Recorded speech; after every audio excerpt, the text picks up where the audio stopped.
विपश्चितों का अग्नि से वरदान प्राप्त करना। सहचर कहते हैं, महाराज देखिए, क्षार समुद्र के तट का ये भूभाग उपहार हाथ में लेकर आए हुए राजाओं से भर गया है और उन सबका कोलाहल यहाँ व्याप्त हो गया है, जो बड़ा भला मालूम होता है। देव पूर्व, पश्चिम, दक्षिण और उत्तम के 4 सागर तक इस जम्बू द्वीप में जो नरेश इस भयंकर युद्ध से जीवित बच गए हैं, उन सबके मस्तक पर अपने चरण रखने का अनुग्रह कीजिए तथा भिन्न भिन्न जनपदों के भूभाग की प्रत्येक दिशा में चिरकालिक रक्षा के लिए नीति शास्त्र के अनुसार क्षमा पूर्वक योग्य व्यक्तियों को शांत चित्त से शासन व्यवस्था का अधिकार दीजिए। तत्पश्चात अस्त्र शस्त्र और अनुपम सेनाओं का बंटवारा कर दीजिए। श्री वशिष्ठ जी कहते हैं, रघुनंदन, तदनंतर उन चारों विपश्चितों ने समुद्र तट की भूमि पर बैठकर राज्य का ये सारा प्रयोजन, मंडल की सीमा बांधने आदि का कार्य सिद्ध किया। इतने में ही मेघमाला के समान काली रात आई और सब ओर फैल गई।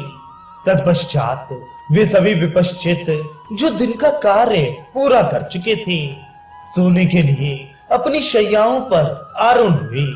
वे नदियों के प्रवाह की भांति बहुत दूर समुद्र तक चले आई थी। इसलिए मन ही मन आश्चर्य से चकित हो इस प्रकार विचार करने लगी, ये सब ओर फैली हुई दृश्य जगत की शोभा कितनी विस्तृत होगी। इस जम्बू द्वीप के बाद खारे पानी का समुद्र है, उसके बाद पिलक्षद्वीप की भूमि है, तत्पश्चात क्षार समुद्र से दुगना बड़ा इक्षु रस का समुद्र है, उसके बाद कुछ द्वीप है, तदनंतर सुराखा सागर है। इसी प्रकार क्रम से 7 समुद्र और 7 द्वीपों के बाद अंत में क्या होगा, फिर उसके बाद भी क्या होगा, ये दृश्य रूपणी माया न जाने कितनी बड़ी और कैसी होगी।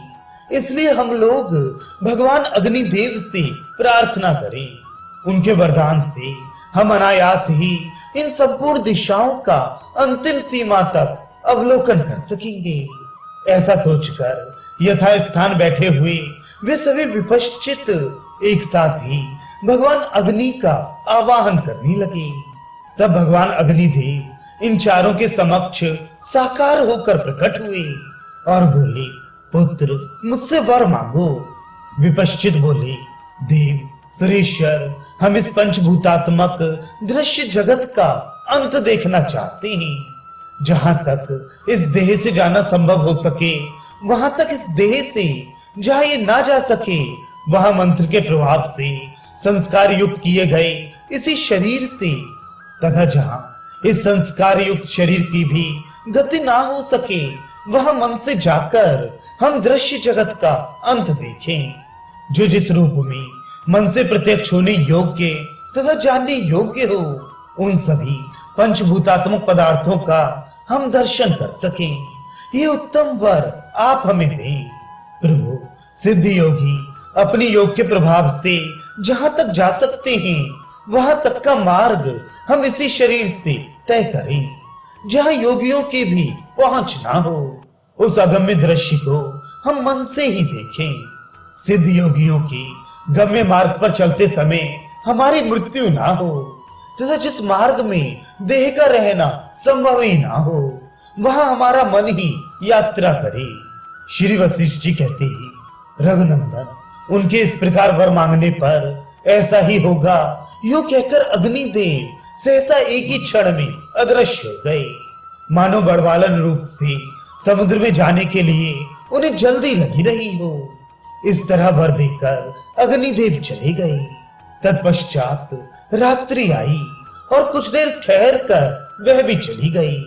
इसके बाद सूर्यदेव आए, साथ ही उन विपश्चितों के हृदय में विशाल समुद्र को लांघने की इच्छा भी आई।